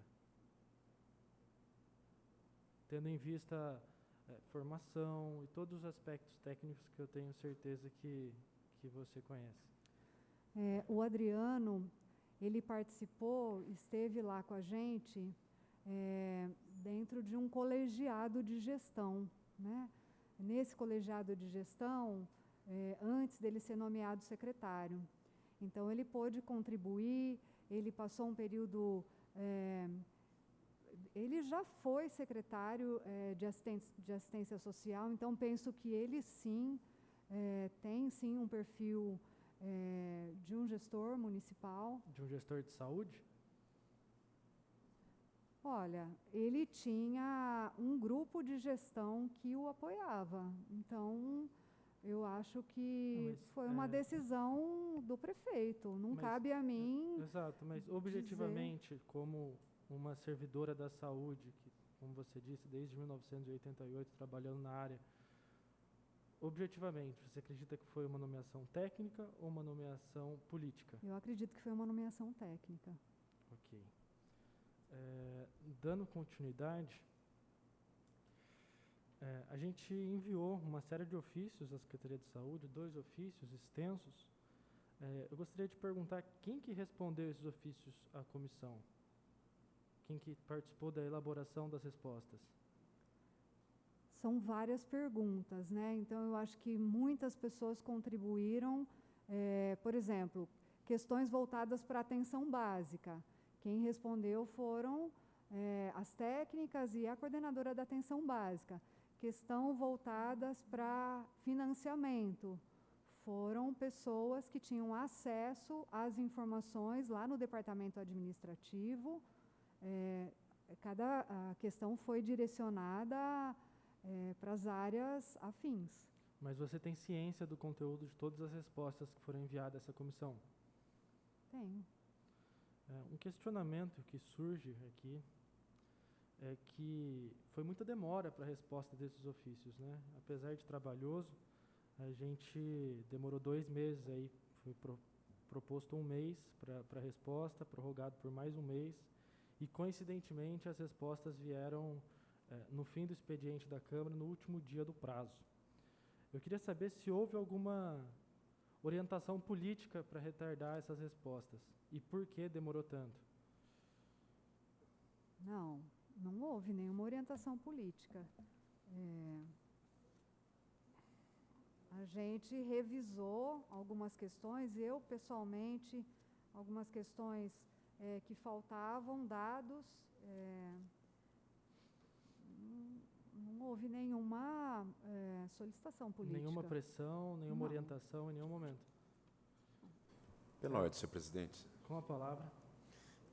Em algumas questões, eu participei também das respostas, e, por exemplo, no que diz respeito a usuários vacinados específicos, nós temos lá na Secretaria, no Departamento Epidemiológico, mais de 14 mil formulários para ser verificado, para poder ter sido feita essa resposta. Isso também foi uma das razões, porque nós temos um arquivo imenso lá, e dentro desse arquivo nós precisamos buscar os questionamentos para poder responder objetivamente, com propriedade, conforme foram os questionamentos. Em toda essa complexidade também desses profissionais que estavam envolvidos nas atividades de vacinação, foi que causou um tanto dessa demora. Considerando que fizemos a maior parte das perguntas e que teremos alguns outros questionamentos muito mais simples, em ofícios muito menos elaborados, a gente pode contar com a Secretaria para responder mais rápido, para que a gente possa avançar as investigações? A gente vai se esforçar muito para responder mais rápido. Acho que vale considerar isso, tudo que o Roque disse, né? Das demandas que a gente tem tido. Inclusive, a gente está agora, nesse momento, numa Conferência Municipal de Saúde. A gente tem, desde semana retrasada, nos reunido à noite. Inclusive, ontem, nós saímos da FEMA 11 horas da noite, né, para que a gente possa cumprir com esse papel importante que é a Conferência Municipal de Saúde. Então, muitas demandas, né, mas peço desculpa se a gente, inclusive, atrasou a resposta dos ofícios. É que a gente ficou muito tempo esperando esse ofício e na resposta eu confesso que fiquei um pouco frustrado, porque se você for reparar, no item 6, em que a gente questiona sobre o hospital de campanha, no 6.3, a gente pergunta se... No 6.2, a gente pergunta quais materiais foram adquiridos por meio de licitação e quais por compra direta, e vocês enviaram o anexo para a gente. No 6.3, nas compras diretas, a gente perguntou se houve cotação, se sim, apresentar os documentos que as comprovem. Se não, por quê? Infelizmente, a gente não obteve essa resposta. Só consta a resposta como sim, houve cotação nas compras diretas, mas em nenhum momento, nenhum dos anexos consta esse processo licitatório para que a gente possa, de fato, investigar as compras e os processos licitatórios que aconteceram, a maior parte, com dispensa de licitação em relação ao hospital de campanha. A gente vai solicitar que seja elaborado um novo ofício e contamos com a colaboração da Secretaria para responder. Mas gostaria de perguntar, por que não foi respondido em relação aos documentos que comprovem as cotações para compras diretas?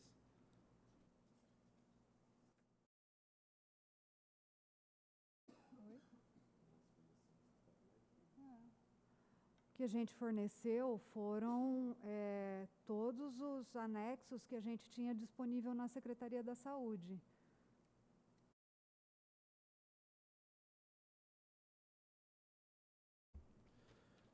É que, deixa eu abrir a fundamentação jurídica aqui, mas esses documentos têm que constarem na Secretaria de algum jeito ou de outro, porque a Lei de Licitações prevê que o processo de contratação direta ele exige documento de formalização de demanda, estudo técnico preliminar, análise de risco, estimativa de despesa, parecer jurídico, pareceres técnicos, demonstração de compatibilidade da previsão dos recursos orçamentários com o compromisso a ser assumido, comprovação de que o contratado preenche os requisitos, razão da escolha do contratado, justificativa de preço e autorização da autoridade competente.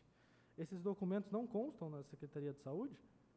Referentes às compras diretas realizadas no âmbito do hospital de campanha. Eu sei que não você não era a secretária na época, mas para esclarecer. Eu preciso novamente confirmar o que ocorreu com relação a esse item 6.3. Pode ser que até aconteceu um equívoco que a gente não encaminhou, mas eu posso checar, mas eu não sei te responder porque não foi encaminhado. Ok, nós encaminharemos um ofício Foi, e dessa foi vez... respondido, né? Mas aqui está dizendo se sim apresentar documentos que comprovem. Uhum. Porque a gente ficou 2 meses aguardando, tinha uma expectativa de que a gente fosse, de fato, poder debruçar sobre todos os documentos, e aí a gente fica nessa perspectiva. A comissão tem um tempo limitado para acabar, a gente tem mais aí 1 mês e meio de trabalhos, e se a gente fosse esperar mais 2 meses para que possa ser respondido, a gente teria que prorrogar o prazo da CPI, o que eu acho que não é interessante para ninguém. Ainda sobre processos de compra no âmbito da Secretaria, em última instância, quem é o responsável pelas compras? Nós temos na Secretaria um departamento de compras. Dentro do departamento administrativo, a gente tem um setor de compras. E a gente tem funcionários lá que realizam, como o Roque disse, a cotação, né, e se compra direta a compra. Mas, em última instância, quem responde é o secretário, certo? É o ordenador da despesa. Ok. Eu queria entender por que foi dispensada a licitação para a compra da maior parte dos insumos em relação ao hospital de campanha. Queria dizer novamente que o ano passado, o meu papel na secretaria não era especificamente nessa área, então eu não sei responder. Mas pensando na administração atual, nos casos de compra direta, qual que é o procedimento? Se você puder explicar brevemente para a gente entender a dinâmica de funcionamento das compras na secretaria, vai ajudar bastante a Os departamentos gente fazem, então, uma solicitação via memorando digital. O departamento administrativo faz, então, né, dependendo do valor da compra, a cotação.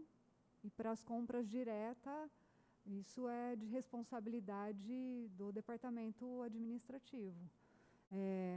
Como a Secretaria da Saúde tem questões muito específicas, né? Então, nós temos lá pessoas dentro desse departamento que estão há muito tempo, então tem muita noção. Então, por exemplo, a questão de medicamentos, né? A própria farmacêutica faz a solicitação, faz a requisição, a lista, encaminha para o departamento administrativo. Quem que chefia esse departamento administrativo O Almir. hoje? E ele que chefiava na administração passada também? Você tem Não. essa informação? Você sabe quem que era que chefiava na Era administração o passada? Mazarin, Luiz Mazarin. Você pode repetir, por favor? Luiz, acho que é Antônio Mazarin, ele que era a pessoa responsável pelas compras, né, pelas cotações. E ele ainda, esse Luiz Antônio Mazarini ainda trabalha na administração? Não. Não trabalha mais. Seguindo, Pela ordem, senhor presidente. com a palavra, o vereador Gerson Alves.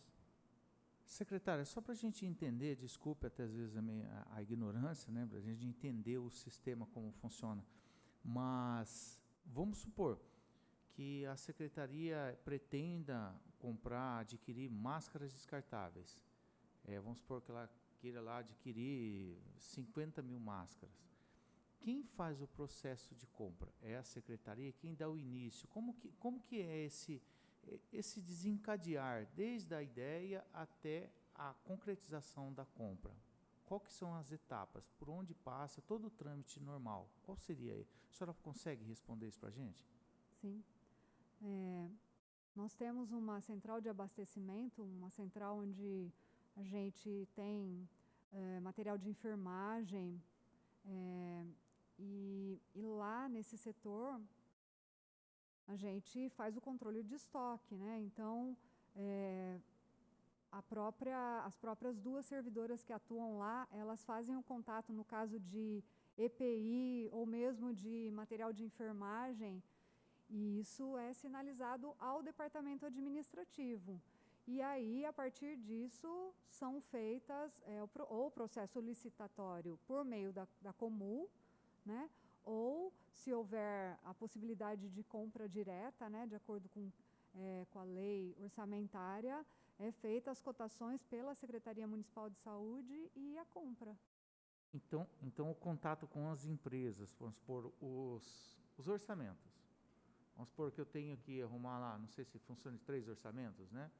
Quem faz esse contato? É a Secretaria da Saúde ou a Comul? A Comul, ela só formaliza esse ato ou não? A gente manda, quando vai para a licitação, uma estimativa, né, dos preços, e o processo é feito lá. Quando acontece a compra direta, é feito o orçamento lá no próprio departamento de compras Da Saúde. da saúde. Então, o contato com as empresas é a Secretaria da Saúde que faz.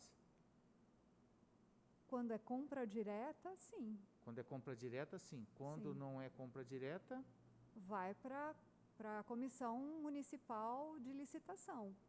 a Comul. Sim. É eles que vão atrás das empresas. Eles abrem o edital, né? Faz todo o processo licitatório. Abre o edital, Certo. dá publicidade a esse ato, e a partir disso é desencadeado. Então, a compra direta cabe a vocês.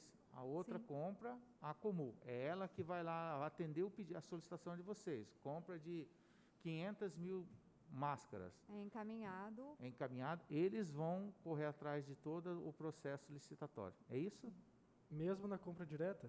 Não, na compra direta não. Na compra direta, então, a própria Secretaria de Saúde entra em contato Faz com os proponentes, orçamentos. faz os orçamentos. Isso. E esses orçamentos são entregues ao No município? departamento administrativo, né? É feito esse processo quando é compra direta, e gera um empenho e é feito a compra. Mas quem assina o contrato na compra direta desses empenhos? É Quem assina? O gestor. o gestor municipal, Gestor da o prefeito, saúde. Isso ou sou eu. o secretário. Isso. Pela ordem, senhor presidente. Com a palavra. São 2 situações bem distintas, né? Quando há licitação, é feita uma avaliação, nós, da Secretaria da Saúde, departamento responsável, mesmo assim, faz um levantamento para questões de custo, que a própria lei assim exige, faz as especificações do produto ou serviço a ser licitado e encaminha para a Comul. No caso do hospital de campanha, existe uma lei federal que dá a possibilidade de se fazer a compra direta. Nesses casos específicos, nós não sabemos como foi procedido naquele momento. Tá? Se foi feito por licitação, ora por compra direta, nós não sabemos, mas podemos levantar. E quando é feita a compra direta, todo o procedimento é feito pela própria secretaria. tá? A lei exige que tenha no mínimo 3 orçamentos, vence aquele de menor valor e, após isso, é feito daí um contrato com aquele fornecedor de serviço ou produto. Qual que são os parâmetros que diferenciam a compra direta com a licitação? É o valor da aquisição? É isso? É isso, Ron? Pela ordem, senhor presidente. Com a palavra. Existe 2 momentos. De forma geral, é o valor.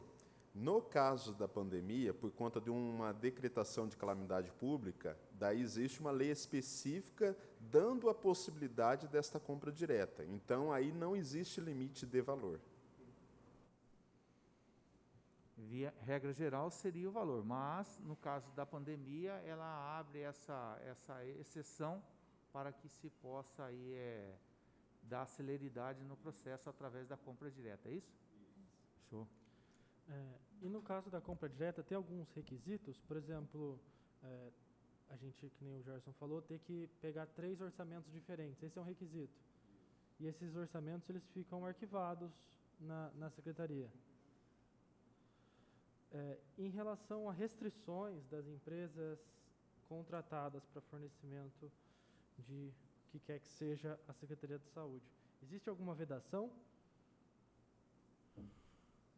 Pela ordem, senhor presidente. Com a palavra. Aí depende muito de qual tipo de serviço que vai ser realizado, se é serviço, se é produto. Por que isso? Porque a depender do serviço ou produto a ser fornecido, existem algumas especificidades, mas de regra geral, a empresa precisa ter registro na Anvisa, se for o caso, apresentar certidões negativas, toda a documentação necessária, estar plenamente ativa. Segue em discussão.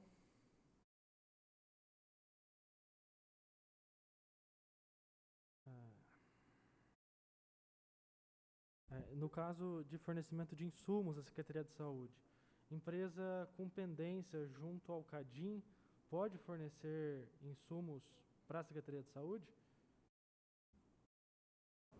Pela ordem, senhor presidente. Com a palavra. De forma geral, pode, tá? De forma geral, a não ser que seja algo muito específico que a própria lei estabelece essas limitações. Daí teria que verificar o caso concreto. E no caso de atividade fim da empresa registrado como produtos alimentícios e bebidas no geral, vendendo insumos hospitalares como máscaras, seringas para a Secretaria de Saúde, é permitido contratar uma empresa que tem uma atividade fim diferente do serviço ou produto que ela está oferecendo para a Secretaria? Pela ordem, senhor presidente. Com a palavra. Como se trata de questões objetivas, então eu estou me sentindo à vontade para fazer essas intervenções. Não é uma questão subjetiva que seria diretamente direcionada à secretária.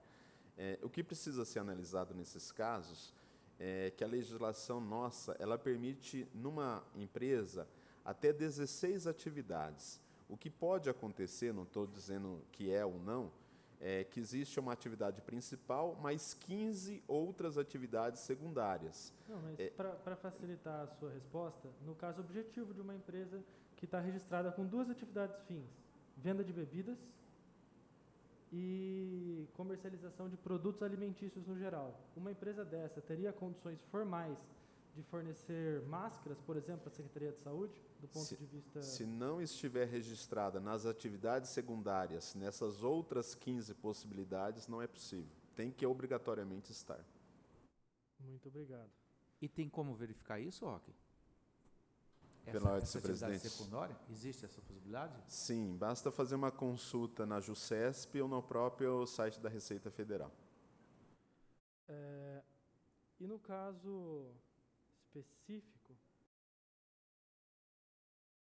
quem é o responsável na compra direta de fiscalizar na JUSESP e outros tipos de restrições? É a Secretaria de Saúde ou é o município? Quando é compra direta, quem faz isso é o próprio comprador. O próprio comprador do departamento de compras, ele precisa fazer essas análises. Que seria o Luiz Antônio Departamento de Mazarin na gestão Compras. passada, no caso. Ele é o responsável, mas tinha servidores, né? Ok, muito obrigado. E tem uma última pergunta. Na resposta do ofício, a gente perguntou se o Poder Executivo trabalhou com a possibilidade do agravamento da pandemia em 2021 ao elaborar o orçamento lá em 2020. E a resposta é que naquele momento ninguém imaginava o agravamento da pandemia, agravamento entre aspas. Mas isso entra em contradição com o que as principais autoridades sanitárias mundo afora falavam, inclusive a própria OMS. E, por outro lado, a gente via o agravamento completamente imaginável acontecendo em países da Europa, como Portugal, França, enfim. Eu queria saber se a secretária ratifica essa pergunta, se ela realmente acredita que era impossível prever o agravamento da pandemia no ano de 2021, do ponto de vista técnico. Desculpa, vereador, qual é a questão? É a 3.1.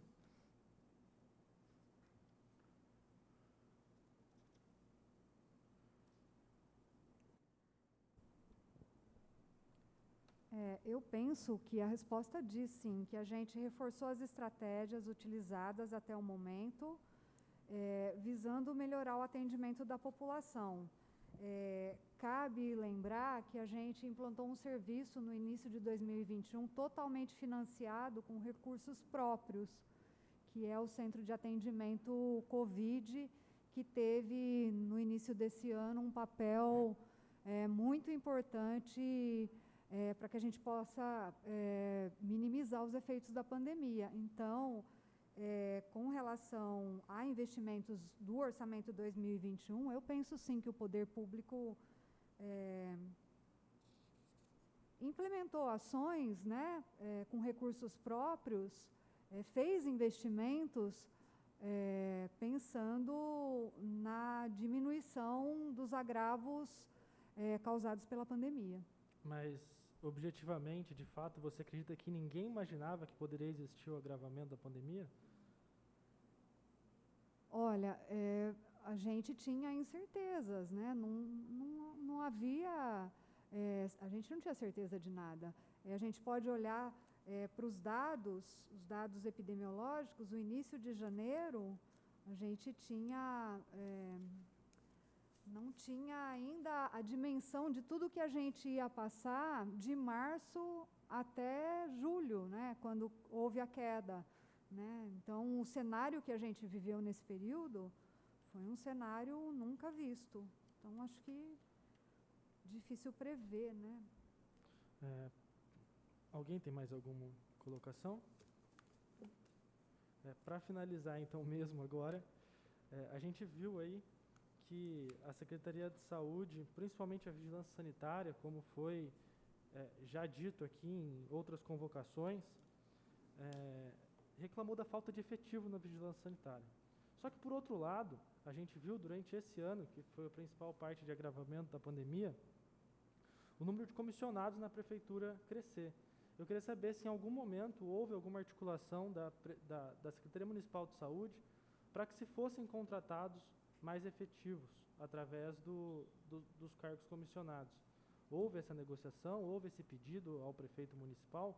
Foram contratados, sim, desde o início, a gente, para a própria implantação do hospital de campanha, não, do Centro Covid, nós realizamos contratações de profissionais médicos, de enfermagem, e com relação à vigilância sanitária, nós otimizamos os recursos dos próprios servidores municipais. Então, muitos profissionais atuaram nas ações de educação em saúde na vigilância sanitária para que os profissionais da vigilância sanitária que têm autoridade sanitária pudessem exercer o trabalho deles de uma forma melhor.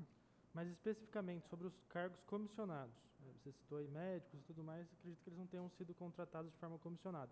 Houve alguma articulação, alguma negociação, algum pedido junto ao prefeito municipal para que fosse contratado mais algum efetivo? Os cargos comissionados, você está dizendo? Isso, contratação para a Secretaria de Saúde via comissão. No início da gestão, nós montamos uma equipe de saúde, de técnicos, pessoas, inclusive foram apresentadas a vocês, né? que são comissionados e que fazem parte da equipe de gestão da secretaria, sim. Mas com o agravamento da pandemia, não houve nenhum pedido de mais alguma contratação? De comissionados, você Isso. fala? Não que eu me lembre. Ok. Pela ordem, senhor presidente. Com a palavra. Sobre essa temática de servidores principalmente efetivos, nós temos uma lei complementar, a 173, que veda qualquer tipo de contratação até dia 31 de dezembro, salvo apenas para reposição, que são aqueles casos de óbitos, aposentadorias. Tirando as exceções estabelecidas pela própria lei complementar, nós não podemos fazer sequer um concurso público para contratar novos servidores. A exemplo, eu não sei se os senhores se lembram, nós enviamos aqui a possibilidade de chamar de um concurso aberto 2 enfermeiros e, por conta desta lei, nós não podemos efetivar essa contratação desses servidores. Mas por outro lado, a gente viu que a Prefeitura Municipal começou com 54 ou 58 comissionados e já tem mais de 80 no momento que a gente está. A gente já questionou a secretária de Negócio Jurídico e ela afirmou que encontra o respaldo legal para essas contratações. É uma pena que a saúde de Assis não foi beneficiada através dessa mão de obra. Segue em discussão. Peço Com a palavra, a vereadora Viana Delmas. Também essa mesma legislação, também se fala que se caso tenha em caráter emergencial, também pode fazer essas contratações, né? E no momento que nós estávamos vivendo essa pandemia, talvez entraria como justificativa, né? Porque nós até colocamos na contratação da questão da vigilância, até mais pessoas para estar trabalhando com relação a essa fiscalização. A resposta até na época foi que precisaria estar treinando esse pessoal. Mas para complementar a fala do vereador, que talvez teria sido necessário estar insistindo nessa justificativa de pandemia para estar tendo um efetivo maior, né? Pela ordem, senhor presidente. Com a palavra. No que diz respeito ao fiscal sanitário, ele tem algumas especificidades. Ou seja, nós não podemos, por exemplo, utilizar servidores comissionados ou de outras áreas como fiscal. Ele só pode ser fiscal o que foi concursado para aquela finalidade. O que a gestão fez foi utilizar, dentro dos seus recursos humanos disponíveis, dentro da sua própria secretaria, educadores sanitários, ou seja, são servidores que têm na própria pastas, que não utilizavam da prerrogativa de fiscalização, mas sim de educação, de orientação aos estabelecimentos. Porque como fiscal, efetivamente, precisa ser concursado e efetivado somente para aquela finalidade. Preciso só complementar, dizer que esses profissionais que foram utilizados para essas ações, eles foram capacitados pela equipe de vigilância sanitária para fazer a abordagem nos estabelecimentos, né? Então, acho que isso também precisa ser colocado. Uma das teses da advocacia, inclusive para a nulidade das autuações, é essa, né doutor? Se ele não está habilitado para autuação, ele não tem qualificação técnica concursada para a função, a autuação é nula. Mas vale citar que no trabalho da vigilância sanitária não faltou somente fiscais, né? Faltou desde a pessoa para atender o telefone e repassar as denúncias, porque até o momento, pelo que a gente sabe, quem fica com esse telefone celular atendendo as denúncias é o próprio fiscal que está em campo. Mas, enfim, mais alguma colocação dos nobres pares? Não havendo mais perguntas, a testemunha declara encerrada a presente audiência. Muito obrigado a todos.